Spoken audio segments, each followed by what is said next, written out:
Hello and welcome to what I hope will be a new series based on Red Orchestra 2's custom content. This episode will focus on the popular custom map, the Univermag. The Univermag is a map created by the once extremely prolific BOH Recruit, I think that's how you pronounce his name. It is one of the oldest custom maps and is currently at its 10th beta version, last updated on the 17th of June 2014. It was included in the beta map pack as well as being one of the finalists for the counterattack map contest, but was not selected to become official. The map is best described as a medium-sized urban setting, based around the ruins streets leading from the station to the fallen fighter square in Stalingrad.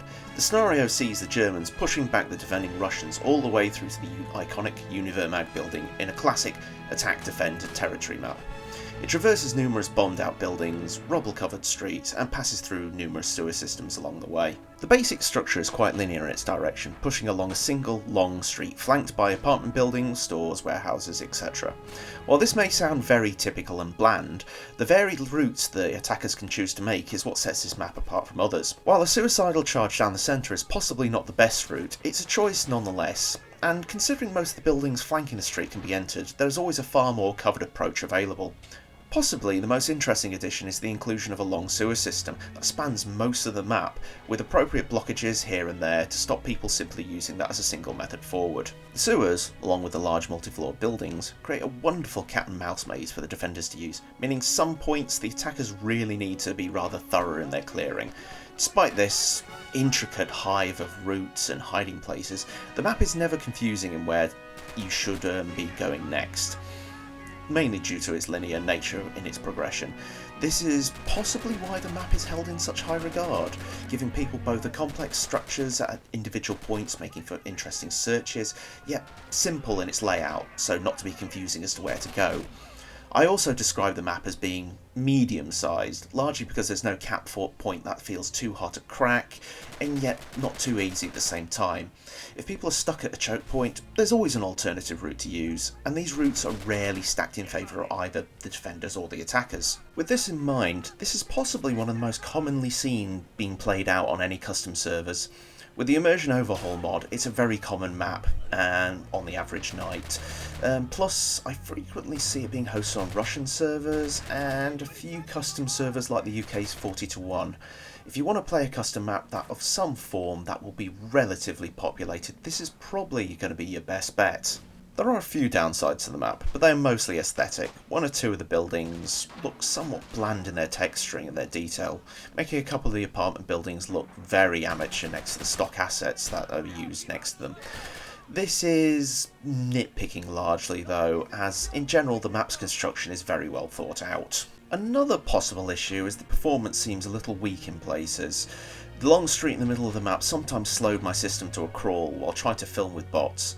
I purposely only included about 16 and I play at 720p, but that caused a lot of slowdown, dropping performance to sub 5 frames per second in places. Online, this is not much of an issue, with the AI being offloaded to the server, if you actually have the bots, that is, and recording software not being a factor. If you do run a lower end PC, however, be warned that you may get some frame drops here and there. The final downside, although it might not be considered one, is the possible limbo state the map is in. Currently it's not being updated due to Recruit apparently having vanished from the Red Orchestra 2 mapping scene. There has been no public reason as to why, so I won't pursue that as I have no idea about his life situation or his relationship with Tripwire Interactive. But that does mean any small issues that could be ironed out likely won't be done. Despite the beta tag, this current version should be viewed as the final iteration. To get in this map there are three methods, one being joining a server and getting it from the direct download, although this takes time and can be somewhat slow. Another method, and the best to do I think, is downloading the original file. A link to both the file and the thread for the map's development will be left in the description. Download this and place it in the map file in your My Games folder where the workshop downloads the files anyway. There is also a workshop page for the map, but it was uploaded before the workshop was fixed and before brewing, as such the map is broken beyond speaking. There is a final way of downloading it, and that's via the beta map program made for Red Orchestra 2. However, this seems to break the map fundamentally, killing bots on spawn and causing players to randomly die on cover nodes or vaulting over cover. I don't know. As such, this version should also be avoided. So in a summary, the Univermag is one of the best loved and most played custom maps in Red Orchestra 2's history. If you want a good example of how to make an urban custom map with lots of flanking options, but not so complex that its players get lost, this is the one to take lessons from. Worth downloading for the chance that it will be played on a custom server, and utterly essential if you want to play the Immersion Overhaul Mutator. Thank you for watching this video. I'll try and make more over time, but it depends on what reality throws at me, as is life. So hopefully there will be a next time, and with that I intend to look at either Rising Storm Subbase or Red Orchestra 2's Krieg sites. I think that's how to pronounce it. Okay then, thank you and see you again.